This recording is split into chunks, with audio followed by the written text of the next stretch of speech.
sang hian sakituai mam nal fe mai obala dar chunga an tual zol a han thlen lai chuan zakdeu takin dar thei pui chuan an lu ka pui sir lam sum hun atangin alo muak khiau maya sang hian dar thei pui lo ding zan mai a han mu chuan bang se kai hun thin chul to nuwa o dar thei pui mai tlang eng phek mai chu chiang taka amu awang chuan him ruzetin a han nui deuh saka eti lai hian dar thei pui le sang hle te hi soirem to mai tur an ni to awangin anin hual bing deuh po an tan amoi lo lutuk sam to lo ma se sang hle lu ka pui kai sota chuan an in sung lama apu lang ngur khama thinrim o chu azoi thum rai mai awang chuan engpin emotak ka omdan adang lam hret awang chuan dar thei pui po chuan aron po mai ngam bik lo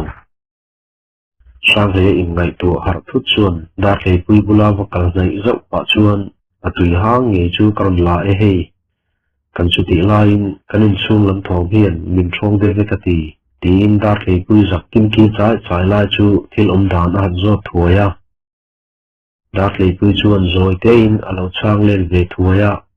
apu te ho chuan zanri ei hun ma ata to ladar chuna khothar tlang chungchang an soi thu le zanri po an le ei lo thua a chan nuwa in chung lama chuan an lut dun ta a sang hian apu te ho thu chei lai zanri po la bar le the lawa an thu pui la kai an lo la khel a han ria zet chu apuna saviau mai lalpa sui zol hi kan khoram vala po ram rek laya umma li se kan tabil nei zol he lain tuna me zong chu pui tu kan nei tareng mai ti hi hairual ani talo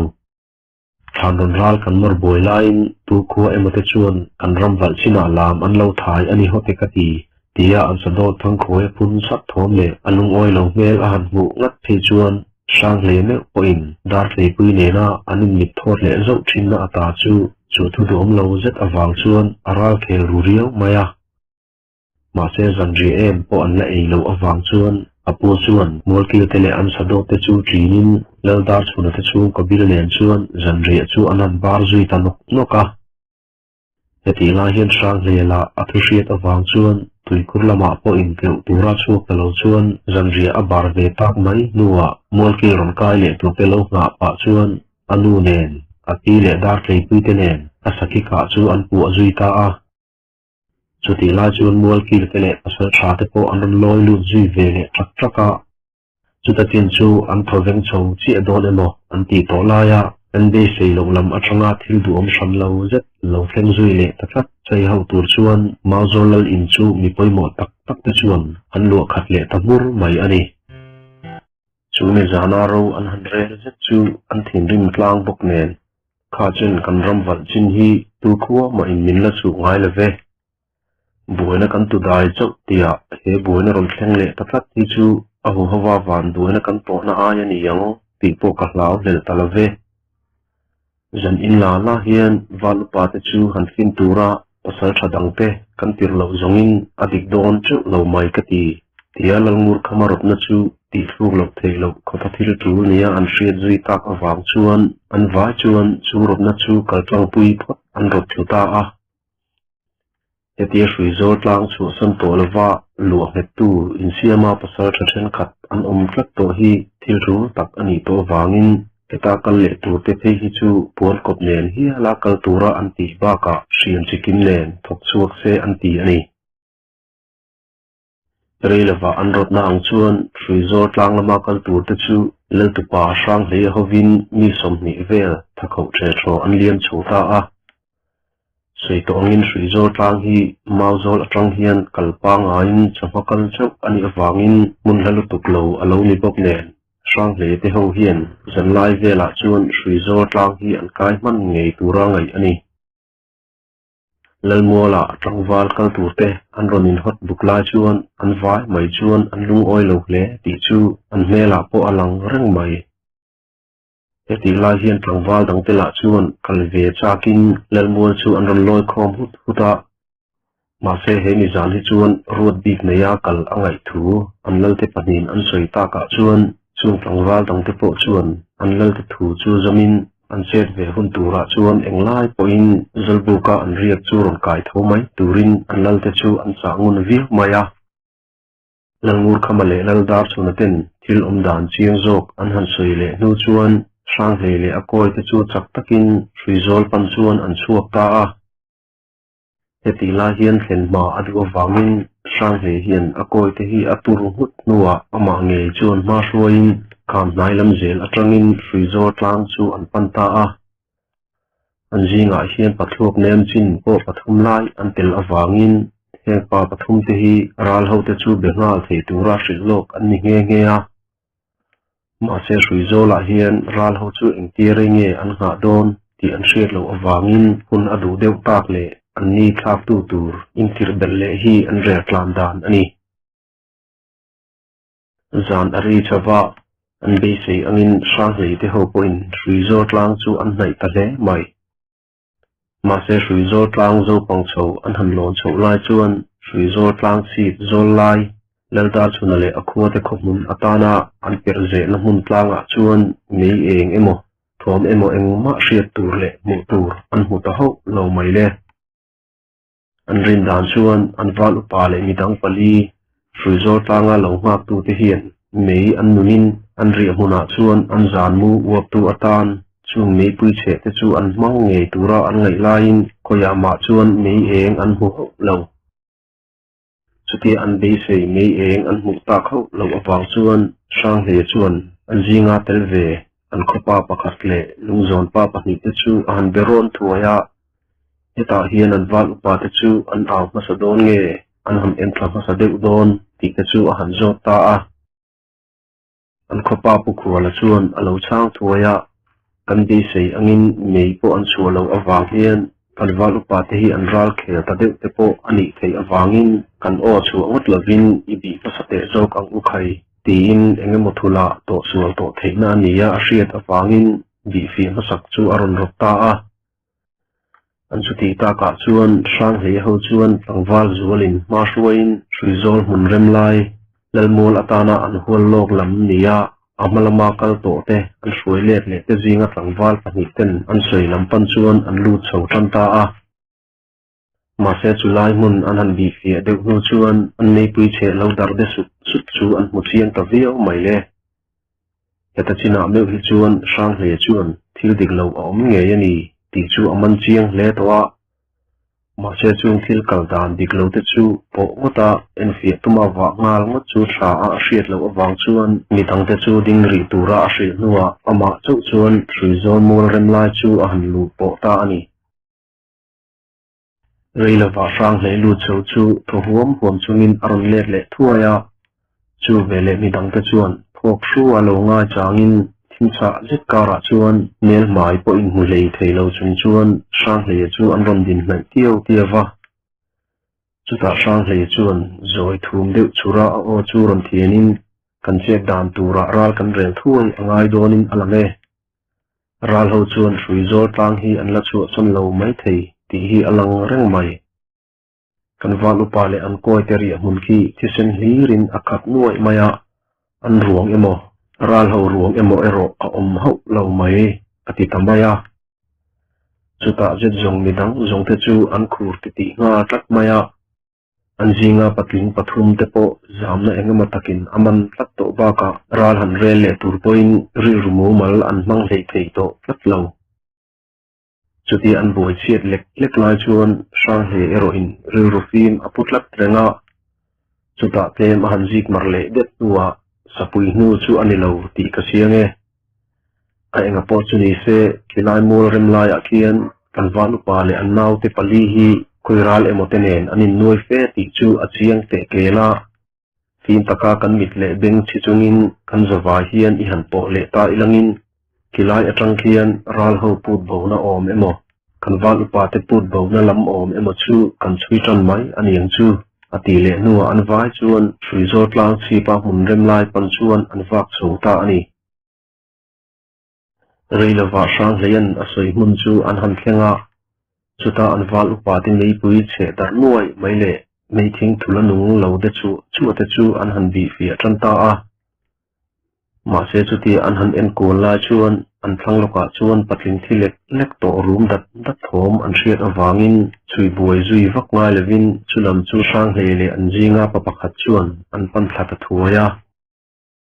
an zu khen chuan perle hrui hnok zet kara aka chung tol suak pur chunga lungzon valupa sang thiela lo thal reng chu rang taka boy somin ku thiela chu eng inti ta nge ni heti indar tak vek mai ni tia sang hlein han zo lai chuan sang thiela chuan har sati fe a an chap pa chuan kan ri huna khan min ron plat sil ani khoilam atanga local nge anni kashelova an mela ka mu chiang theilawa an tongla chu poi anni lo mai ba ka hriat ngai anni love ati ram nuwa ni khoshemang lovin a thlezoi tareng maya chuti a dan adang lam ngal mai awang chuan pu chema chuan sang hle hena chuan rang takin ri hun tuala I han pocho phot te angkai kan valu pain ral ho nia asoite hi visei nam anni lo tok mai ati sat nuwa sang thela chu an ri hun lama chuan an pocho ta ani ni dang te chuan thimjinga lungzon valupa sang thela hiam na jet mai thori shroi an han pothen chu an ron bial zui laya heta hian sang hle rotna angin an vai hian an hrian te chu man mai thei tura le ngal vek tura ti anni angin an vai chuan in ring zetin an thal le silai te an fei te chu an leksa vek toa ma se an han nga le det poa thom om le ra lo mel an nei tak lo awang chuan nei pui chu an che en nuwa valupa sang thil hiam lai te chu an han en fi sak ta thuaya chuti nei enga lungzon valupa sang thil hiam lai an han en fi azet chuan sang thil pum chu anak ton thleng deuh thoa alo thler vek baka aka chung ron tol chuak pur mai chu akonga hrui khaw lai zeta a ve te chuan alo dom det deuh mai ani ti te an han muta a chuta meu zong sang hle chu a thin rim zulin an valupa khiang bong le anaw te pali kha khoya nge an omang pi mol mai chu angai tu an sa hle maya chuti lai chuan an jinga tlangwal ril kho te te chuan nei pui en chin lawa ruang pathum an mu le ta thu chu an ron sei na lama chuan an han kal thale a chuta chuan an valupa ten an hruai tlangwal pali te jinga pathum te ruang chu an mu le ta ani mak ang reng zetin lungzon valupa sang thela taksa a kutlak na nu ang lo takin chung tlangwal pathum te ruang chu an hong chum chiang hle ti bak chu mundanga hiam engma an nei ho lo maya chu mai baka an omna laya chuan thisen abuak vak lo awangin heng tlangwal pathum te hi an ri hmun thisen tam zet alon ko zek chukna khan an hong an tan sak phut anga elaya hian an pai aniange ti chu alang chiang ang reng hlea hei hi ati chian nan an ri hmuna thisen bu hi vokpui in buana tham khopatam ani tlat awangin he an ngai dan hi rin hlel chi rual ani lo hei mai baka hian a aya makle tama chu heng ruang pathum an paina chung lok thingtuai kung pakhata hian an lu te chu thingtuai zara chhok zuma an lo tar far mai boka heta china nu phe hi chuan an ral tha te ruang chunga nun rona kutnu nu chia khera an khosa zui kher hi sang hle tan chuan omjam mai chi ani lo zual ta viau mai thingrim meng vual cha tak chunga han room dut thin te chu midang te chuan alo omzi an hriat chian pa hle towa ma se ama sang hle nge poin ral ho chu aton bik lo awangin a thingrim na ron so but mai chu ra pui te chiam atum lem lo ti chu an hrathiam pha ve vek tho mai heti te khera an mi tha te an sei sa zui kher hi zongin an thisena chia ka cham nan du pha ta hi ale ti chi asoi nuwa ruang te chu anom khom na hun lama pok chu thuai arota a khon ma sa khon hun apel sawa reilawa shrizol tlang saka tlang dung in kho zui chungzona chuan kol kilwar ma hruai eng rai an han muta a chuti la chuan valupa sang thela chu adiek theile da long mo ti in sang hle chuan a thut chil taka heta hian voi khatal chu valupa sang thela hian thilom ziaron soile sham chela chuan tlem talin an tana thil tangkai tur an hriat bel thei aring ani ma se khu aron var tan chautia chuan lungzon valupa sang thela chu aleng ara achat zui tamaya chuta zet zong sang hle le midang te tan chuan an valupa khiang bongale an khotlang wal pakhat lai su ka te nu chui le mai lo chu mabak dang a talo an valupa khiang bongale lai su ka te hi an zong view chung point heng an mu chu ato valupa sang thiela le mitang pathum te ba khi an mu to lo awangin sang hlei te ho hian valupa sang thiela hi eng thu emo han zo le sham an du em maya ma se hetiang hian valupa sang thiela ber athi le tak sia chuan chu mini chu aramda pa dap mai chu an ti thei chun chu anita an fai sapai te an han chung nok lai chuan sang hlei le pa ho te chuan ro an han rel thuaya heta an ngai dan tlang puya chuan helai hrui zo tlanga nu mar nu chi tu te hi lisei nam emo nam emo an ni lo ti le an che rong ra dana hian nam kol zet an ni ti te helai hrui zo hi khomun atan chi apo an ron tia an hriat lo thu te an soi tlang ka a khomun tur atan per an ron zet nia an hriat na laya an su nu po an han en fe nu chuan engemaw atan chuan hrui zo tlang hi an ron ho nge ti chu hriat viau ma se su nu an nu chiana lai hi mun rem lai ber ani thlat lo awangin kho atan tak chuan an tilem lo ni in alang chiang viavin an hria a heta chi hian engatan nge hrui zo tlang hi manan tuma engwanga heti ron tlo zui le thu nge an ni ti te chu ngai tu tham fe ani taklat mai an chu ti ka ka chuan pa ho ten an rotna anga chet lak thu chu tha an hriat awangin an rotna anga ti phot chu sang hle po chuan tha ati thu a sei ve ta a an rel dana chuan rung pali lai an kol reng bok nen sang hle chuan an valupa thiang bongale lai chu ka te chin nga changa hrui zola chamri atum tlat awang chuan a thavenga valupa lam to pani kola le rang chu atenen sang hle te chuan hrui zo tlang chu lo ngak se tia an rel fel nuwa midang te chuan tu thon bar zo vele mau zol lampanin rung te chu thlen thuai phot chu ania chu ta tang chuan hrui zo tlanga chuan tlangwal ro le pasal tha then khat tam jok input lu le a chu ti chungin an valupa khiang bongale an la mu lo tlangwal pakhat lai su ka te chu mau zol ram china tlangwal dang zong in lo zon phot chu an rel ta phota heta hian hrui zo tlang lama pasal thariat lut le tur te hian hrui zo tlang chin hi chu an lo bi fia ve ngal vek tur ani ti te chu an rotna ani ba ka an valupa te zonga kal chuak tur te zinga hian pasal tha kho zol te chu kal ve ri le se ti chu an rel lok dan chu ani ni an tlang san de nuwa tu chuan an han bar zo chuan lang te satin reilawa lang pali la chu an han ram zo tamaya chuta sang hle te pathum ti lo midang zong te chuan chakthi ang bera kal an ngai ti chu anin hril nuwa an khuwa mau zol lampan chuan an chuak zui ta a heta an ho konga hian hrui zo tlang bul thut le khan rem lai khoi lai mai po chu nu ma bi pa an kal ba ka an ral la dewa ngopui kar te chu an chuan uluk viau maya ma se hetia khuwa chuan pa zela an kal chung po hian he mini hian eng nu danglam ma mu tur om chuang hlek lo chun wang lai taka ruang pali ngot nena khoron lut an khuwa le lungzon tlangwal te ron ho chu lalngur khama le laldar chuna te mai ba ka khomi pui te chu an lo don sundan an thiam lo kher mai lalngur khama lung oi lo lutup phei chu a khur suak na sa in kan che vel na ya hian lusei nam ni lo khoya ma an om va hrengai sui he kan hriat ngai lo nam te hi oi an ni lo tila valupa sang thialaka atangin alan reng awang hian chungni te chu eng nam nge an ni pa kang ti hi ka chui zon hlei theilo acha chu ani e ma reng reng se lisei ram china hian oilo emapo ni se namdang hrimin bu an ron khuar hi karem ti ho lo mai atru le kol kil to thleng rokin kan umanga chung nam nun ze rong zet ta chu kan noi fil vek tur ani atingul ngul maya heti la hian laldar chuna le akhua te hian an valupa sang thela thi hi an tur na hle ti hei ro lavin an mi zia reng angui em maya an valupa sang thela tel lo hi chuan khothar kai po hi an hupur tila alan reng awangin lalngur khama tak ngel point lungzon khuwa te hi an hem dan vak tur a hrelavin thupui han la kai tur a hai chamriau to maya ma se mihring buai chengai lo laldar chuna chuan lalngur khama chu han befal thuaya kan heti tak sia chuan kan valupa sang thel ai o zo tur la kanin humai don nge la kan hretamang lo ani tabera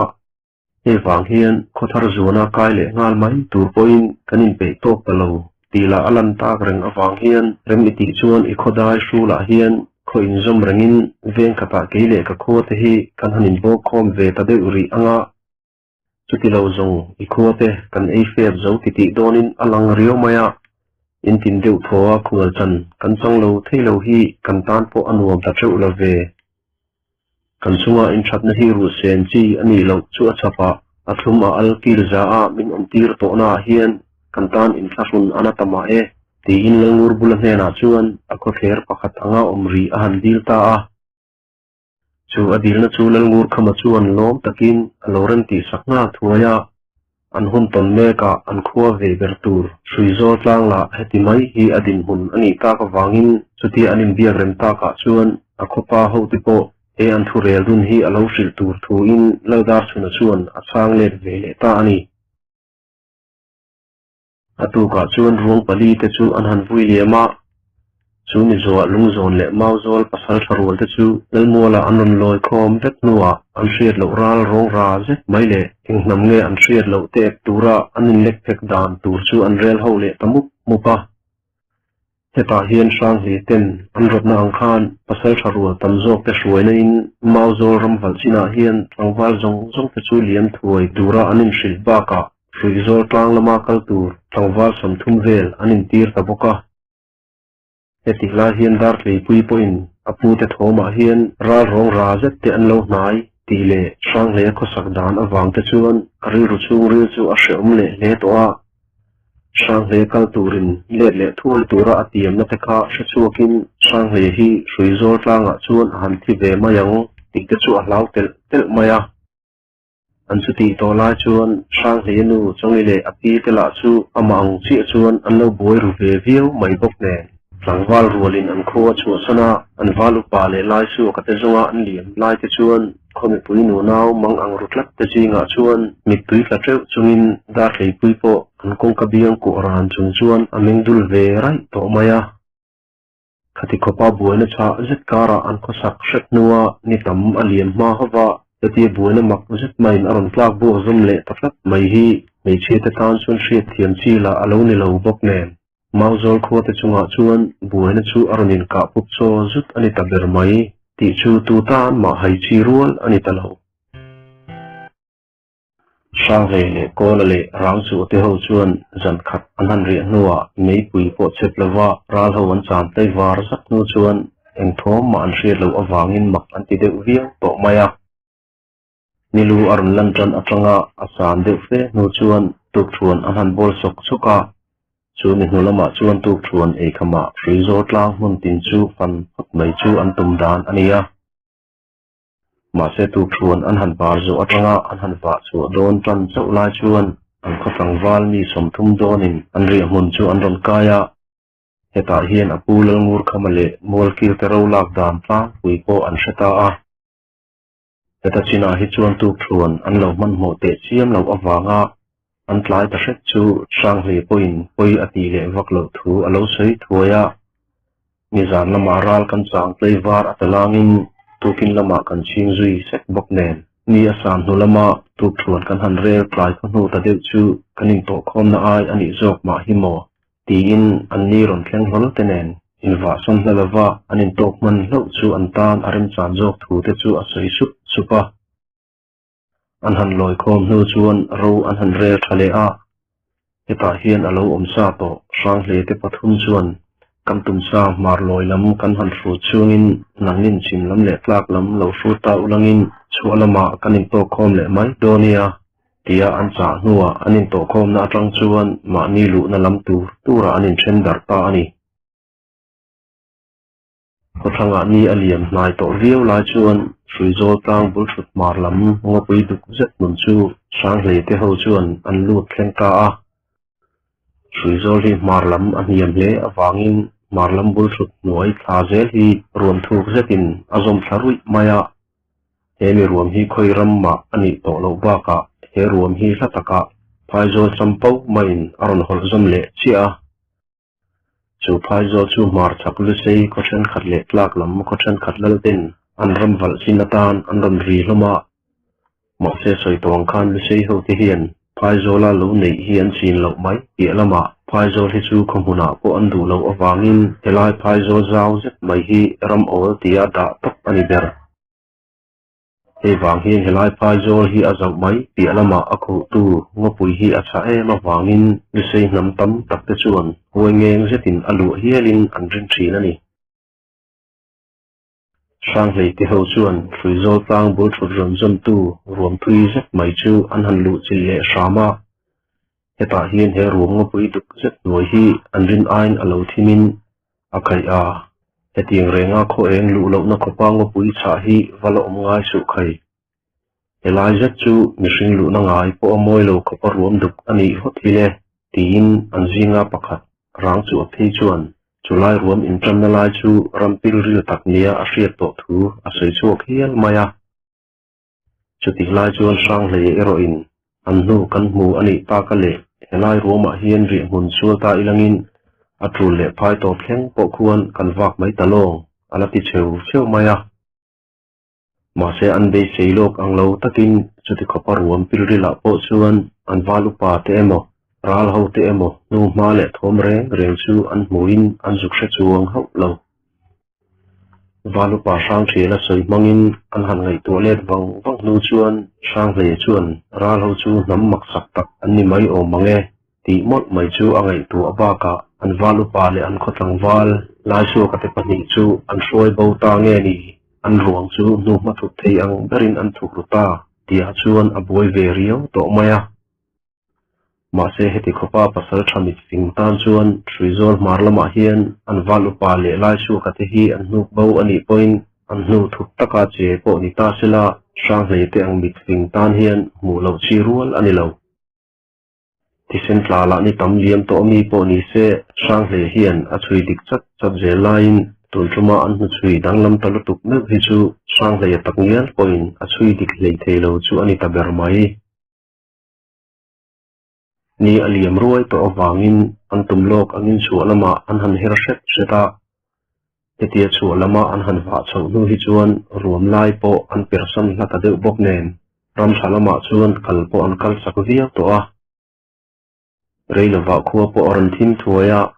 ma se akala kal sak tanana na jong chu alam tlang pang bul thut chu an tlen nuwa midang te nen chuan an in to khom le ta a heta hian midang te poin nu ma om le thom dang lam an hriat lo thu an sei le tak tak awangin sang hle tan chuan chet lak zui dan tur awang ta tak zet to mai tlak lama la kan khoram sin thlengin kan waka sin lama la kan khoram wal top na kan pel chho rak mai bok si nang ni la mar loi ruam ngopui thla kha in lut ani si chuan heti khopa hruizo tlang kan chil chu to nuwa poa nu ma kan hu lek lo mai hi zong poi khol kong bo chan kan sangta ani berekati tin an kholam atanga ron fin tu te jinga an ho tu pa ber putual khenga chuan sang le ne na chuan angai dam dik tak chu zeble i nei lovin a hril ngal tol maya sang le chuan pukhenga chu rang vuta lo en le tak pa chuan a enga po chu ni sela elaya hian ri mun hi han po fel ta lo ilangin naktuk lama marlam ruam duk zet khu ilu chille te mayang u voin lama kan khu atlai chakriu awangin khulai ruam khu kan zukpi thui lo leya naktuk lama chuan thuk deu zo ka lu turin kan vai hian izuk thop thlamai te ang u han tia pukhenga po chuan mundanga nu ma an hmu lo atang chuan mun hla zo fang tur chuan chuti ahu hova kalmai chu tha zo ka hriat thuwa alo chan vele nuwa khorom thim rui to noya chuan zanria chu an bar zui ta ani atuk thim trin tir atangin sang hle rot na ang chuan an han wak chuak le a ma se he mi tum po hian chama chung zong chu nu ma le an thil dang lam ma an hmu lo awangin atuk le lama chuan chu loi lama kodang ram val chung thlenga wak mai turin rilru an siam le ta a he mini hian resolve marlam ruam hi an thleng thathui hle a hi wang hian an thlen chin atang hian an let le wang ani point rizol tlang hi zan apak an thlen to don lo ti an hriat awangin he mi zan hi chu helai ruama hian ria hun sual mai hi an rot tlang ta a chu mi nu chu lama an han va le chuan an be sei to lo nu lama nu eng emo an mut nu la ma se chu nu te chu an han chui viau poin thui tak chui tur om lovin kor dur zet zeta te ato ngot zel maya an chu ti ta ka chuan sang hle me po a be don velek lek to awangin chungral ho te sat te chu an kho sak dan a horiau to maya ma se heti khofian ral ho hian an nu hi thup ma se engtika emo chuan an nu hi emo an ma ni hi ala chang chuak tho don ti hi sang hle ngai dan dik tak ani tlat maya ma se tuna an hu sui dana ero hi chuan an nu mu chun la ato plat zel awangin a beidon thak veria vin a hreto ani ma zol wal upa kheng bonga har lol chuan amut rengna pu pian le thim zet ring cheset mai chu abi kul na samaya ma se heti a har tran lot lai po hian alua tal tuma an vuak na awanga alula hai chul mai awang chuan anik ala vai em awangin kheng bonga hian chu pu chung chu duang poin a hu chiang hlei theilo ahanin thin har le deuh fe nu chuan abul maya chuan hnung khir khong tlat chungin an nau te zinga pakhat lai su ka chu alo mu zoi ve reng maya ma se he pu khi a thin em awangin valupa kheng bonga hian lai su ka tak ngial po hi azuk bi nai fe lo chuan tunge ani ti hi a hремai lova heti lai hian he pu chunga hian tuma an ve lo emo ti turin a re thuak maya thom chun puk chunga bak lian zet fufer pur mai te chi hur thin ti lo chu mihring thom a hlek lo pon lam a han thlir la in puk zau zet ko tlang chu alo zui hle maya chu a chapa an ni pani na lai la chu puk ko tlang atang chuan pen songa dona thuk ani mai mange ti turin an na chin chu alo thuk viau maya chu mai ba ka pu ko tlang pon lam po chu lungpui in sir thim khep khup na hun hlir ani ba ka pon lam po chu athim hle ti chu valupa kheng bonga chuan a mu mai hau lo chu ti ani chuan he pu kom na mun hi ngopui sa em main a khu nge yani yang ti chu aring thiam theita ani chu ti amut lom reng la chuan puril lam atang chuan mi pau thum dang lam zet le cher treng plat mai thom a ham theta thut maya chu mi nu lok chuan chu pa koi te ni omarin theitur mi pau dang lam zetin chu pa tong chu an chang ti hai ro lavin an ron riat le tanok noka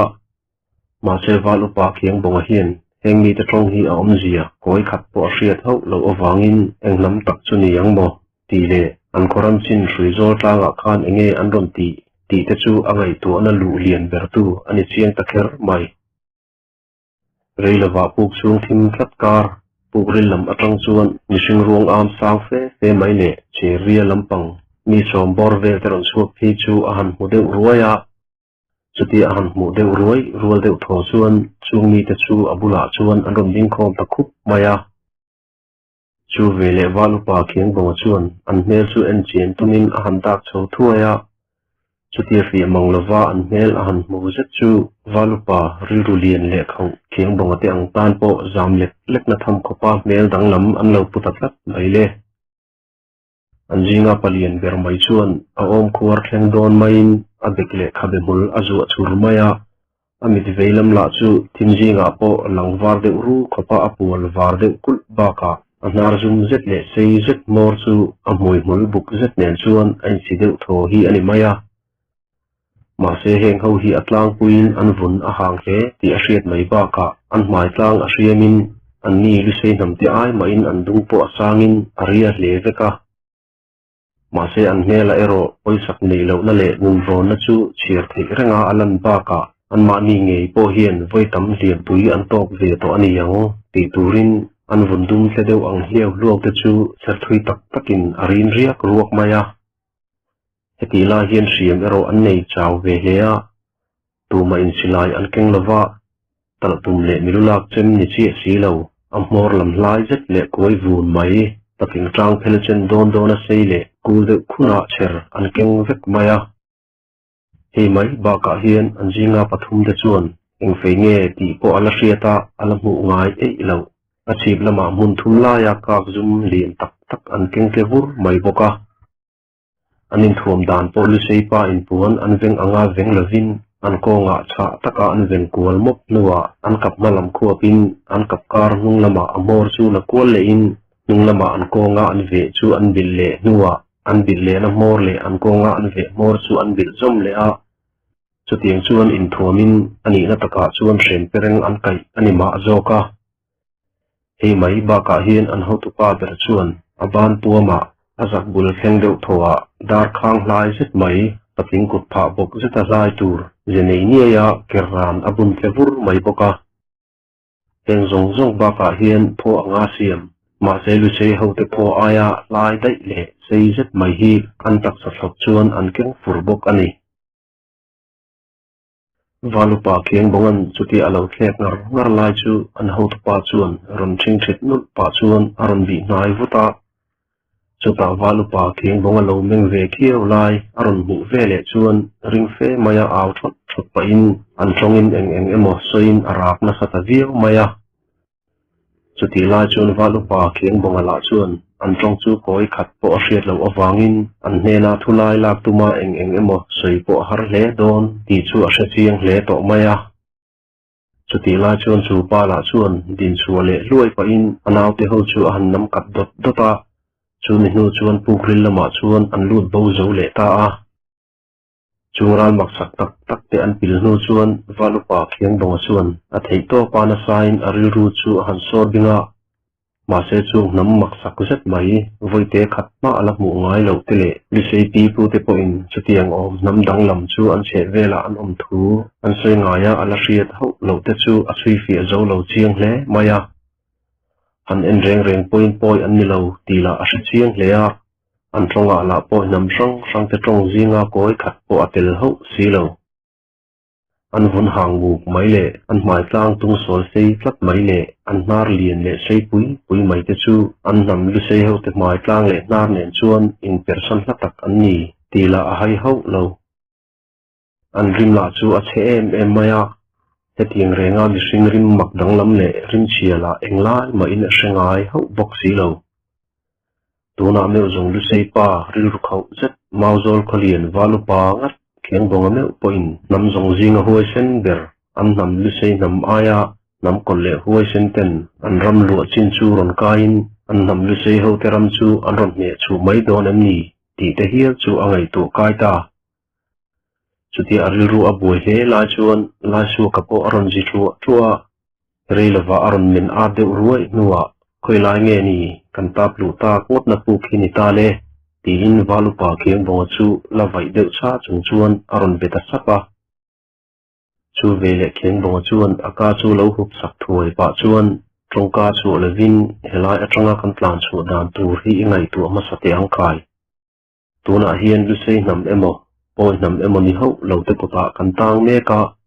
eng nam te hi khoi lai atanga kan khoram ron in koi keng ngot nge ani ti hi tu hriat phak ani lo ve an in thing har sham langin an kut ata hi kan chu thuai dan tur kan zon ngat angai ta an ti zoi ta sapa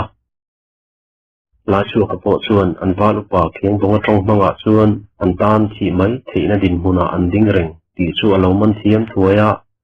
chuka meu zong an nun na atana an dei dan tura ngot chuan rilru an pedun zui ta ani rei fe nuwa po chuan an tan na pu chu en ti reng nei lovin athim khat tlap reng maya an har hlol lai khan valupa keng bonga khan zan hun nia hriain reilawa pu chung chu chiang zo ka mu the nge bei sei zatin hun a ngak ve sham kha ania ma se a hun nga chu thlen a hnek chuan athim zual le ta tel awangin an tan na pu kom na hi ruama po ruam na ran lo tak mun hiam em le ngopui cha em ina khu ret na mun ani yang ti hi valupa keng bonga ngai tu na lu tu ber chu ani to a chuti ani chuan an khoram chin chu soilo an nam li sei ho teram china chuti ang khopa ruam thuk le ngopui thim chu ala mu ngai lo ba ka aum thei po arin lo na awang te chuan e an pu kom na hi li sei ho teram chin ani to in aring lo top to maya ti la hian lungzon valupa sang thian le mi dang te la kha ral ho te hian koilama nge an da ve ang ti te an ni kha an thata phiar an ni ti te chuan aril ru alu na sa hle mai poka an boi zan kan an hmel hmai le ruang am po mu man lo khopa an nei pui an ron thai dar sak ngal vek awang khan midang te hi an him le him lo po valupa khiang bonga hian a shaman lo ani an ta na pu ka thim hle to lai chuan ama ang bok khan an ma ni man tu te kha an ron lang le a ma se he mi thum hian puk chung chu a thim zual hle to awangin lai chu ka hi chuan chung mi te chu a mu chiang ve hlei thei lo an ho tu pa ber chuan lai chu ka chu hnai zeta han bi ngura chutia bi pa chuan eng emo soin ariat kul na sa hle a chuta din chu le luai pa chuan pisei ho te hla chikhat tla thum zai ni om tak tak te asam le nu chuan lai chu ka jok chu an jinga pakhat chuan a chen lian zet chuan aron sa drita bor maya chuti lai chuan lai chu kana tur tre chuai rai thom chuan puk chung chu alu a he hlea a thi tur chal chang room dat thom te chu valupa khiang bonga tan chuan tor a har via wangle an jinga pakhat tal chu thi chi chak zeta han che ve chak via ma che nge taka an phuar khong tlak na awang chuan khap khatala o ache sun thei ei silo lai so ka thi tu room dar mai ngai sa chunga an nui hliar dur lai che chuan valupa khiang bonga chuan thinrim hapui chang thir ra chuin kan nam li seifa te in chawra hi chu rulet alani molang mole khami zana atam jok inni mai awanga nin handeu tu dan hi kan pasal tha sang hle chuan alaron shadon alom ti ngal pa in ain pedru fan maya valupa khiang bonga in so sarum ve dat thom chu an ho tu pa chuan alo hria nge ni phun sup pa in aron tham kang lopa chuta athorin thang huam mai thokhum hul pa nai jeta han bi ngur lai chuan zo zet main valupa khiang bonga chu han tham kang zui le ta a chuti an ho tu pa in an salman han shrom vel chu akoi tela chuan sarol ang maya rap thla ka lo nui khum hek pa chuan thimji nga chuan an lo thlir tiai maya chuti lai chuan chu pa la chuan valupa khiang bonga chu sang le zola choi le vo pa chuan eng thu emo a han au pui le taku kuk maya ma se valupa khiang bonga hi an la khek nge ni reilawa chu pa chuan thate te in a han ngat le a